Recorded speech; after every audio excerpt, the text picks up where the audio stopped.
अस्सलाम वालेकुम नाज़रीन, मेरा टीवी न्यूज़ में बलिकार आवाया सायरा सुमरो आऊं पेरिया गुल सबका परी का नज़र हेडलाइन ते वज़ीर आज़म शहबाज शरीफ़ चयो आहे त अमरीका ईरान विच में जंगबंदी बरक़रार आहे। खिते में अमन लाइ सची दिल सां कोशिशूं कयूं। 11 अप्रैल ते इस्लामाबाद में अमरीका ईरान विच में ॻाल्हियुनि जो अमल शुरू थियो, जेको 21 कलाकनि ताईं जारी रहियो। वफ़ाक़ी काबीना जे इजलास खे ख़िताब कंदे वज़ीर आज़म शहबाज शरीफ़ चयो त आलमी मार्केट में तेल जी वधंदड़ क़ीमतनि सबबि गैर मामूली सूरत-हाल आहे। ईरान असांजो भाइरनि जहिड़ो पाड़ेसरी मुल्क आहे। दुआ आहे त जल्द जंग ख़त्म थिए ऐं अमन क़ाइम थिए। ॾींहुं राति महिनत करे मसइलनि जो हल कढणो पवंदो।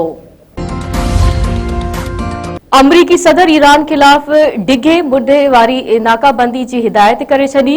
अमरीकी अख़बार जी रिपोर्ट मूजिबि डोनाल्ड ट्रंप ईरान जी मईशत ऐं तेल जे वापार ते दबाउ जारी रखण जा हुकुम जारी कया आहिनि। ट्रंप हुर्मुज़ वारे लंघ बाबति ईरान जी तजवीज़ मञण खां इनकार करे छॾियो आहे। अमरीकी सदर डोनाल्ड ट्रंप चयो आहे त ईरान ॿुधायो आहे त हू तबाही जे किनारे ते वेझो आहे। ईरान चाहे थो त जेतिरो जल्दी मुमकिन हुजे अमरीका हुर्मुज़ वारो लंघ खोले छॾे। पिन बयान में ऐं तक़रीबी ख़िताब कंदे अमरीकी सदर वधीक चयो आहे त शाह चार्ल्स मुतफ़िक़ आहे त ईरान एटमी हथियार नथो रखी सघे।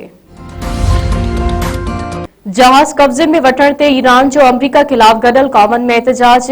UN सेक्रेटरी जनरल ऐं सलामती काउंसिल जे सदर खे ख़त। ईरान अमरीकी नाकाबंदी खे सामूंडी फुरलुट ॾेई छॾियो हो। ईरानी सफ़ीर चयो आहे त इहो रवैयो वापारी मुदाख़लत ऐं मिल्कियतनि मथां गैर क़ानूनी कब्ज़ो आहे। ईरानी फ़ौज जे तर्जुमान चवण आहे त जंगबंदी बावजूदि जंग खे ख़त्म नथा समझूं। ईरानी फ़ौज तयारी ऐं हदफ़ अपडेट करे रही आहे।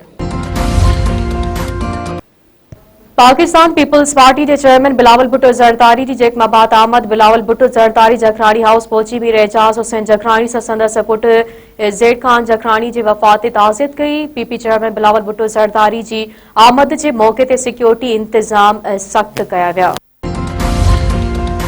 सिविल अस्पताल हैदराबाद की कारकर्दगी बाबत सिंध हुकूमत के उमाणियल रिपोर्ट मेहरान टीवी हासिल करे वरिती।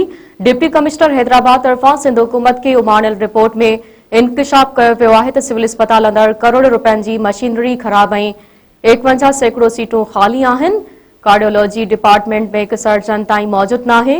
रिपोर्ट में इहो बि इंकशाफ कयो वियो आहे त सिविल अस्पताल हैदराबाद में CT स्कैन जी 5 मशीननि मां सिर्फ़ हिकु मशीन कमु करे रही आहे। रिपोर्ट मुताबिक़ अस्पताल में बीमारियुनि जी तशख़ीस वारे अमल लाइ ज़रूरी अहम तरीन मशीनरी नाकारा थी चुकी आहे। गुर्दनि जी पथरी वारी मेमोग्राफी ऐं लेथोथेरेपी जूं समूरियूं मशीनूं मुकमल तौर गैर फ़ाल आहिनि।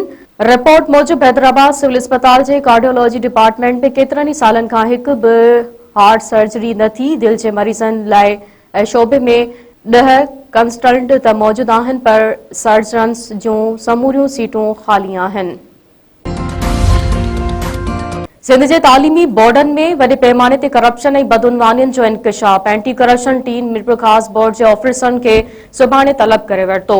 मेगा करप्शन स्कैंडल जी जांच दौरान गिरफ़्तार मुख्य जवाबदार मिरपुर ख़ासि तालीमी बोर्ड जे अॻूणे कंट्रोलर अनवर अलीम खानज़ादा जा एंटी करप्शन आॾो छिड़काईंदड़ एतराफ़। गिरफ़्तार जवाबदार पंहिंजी लिखत वारे बयान में ॿुधायो आहे त तालीमी बोर्ड नवाबशाह में ई मार्किंग ज़रिए 90,000 शागिर्दनि जा नतीजा 4 भेरा तब्दील करे वॾो माली फ़ाइदो हासिल कयो वियो।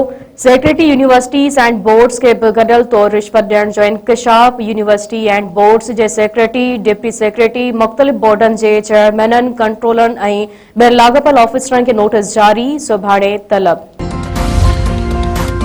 शिकारपुर में बिरादरी तकरारनि तां हिकु ॾींहुं 2 नौजवान क़तल। शहर में दुकान ते वेठल नौजवान अज़ीज़ अहमद शर खे हथियापननि गोलियूं हणी क़तल करे छॾियो। लाजगढ़ पहुचण ते वारसनि में कोहराम।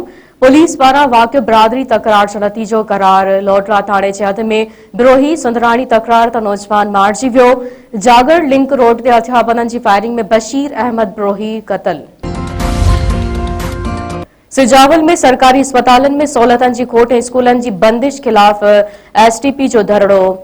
मामूलाडो चौक खां पब्लिक पार्क ताईं रैली कढी निटड़ उस में धरणो हयो वियो। जुमन सिंधी, गुल हसन रिंद, ममताज टगारी ऐं ॿियनि अॻवाननि चयो आहे त अस्पतालनि में सहूलियतनि जी अणहूंद आहे। मरीज़ तड़पनि पिया। केतिरा ई स्कूल बंदि ऐं सहूलियतनि खां वांझल आहिनि।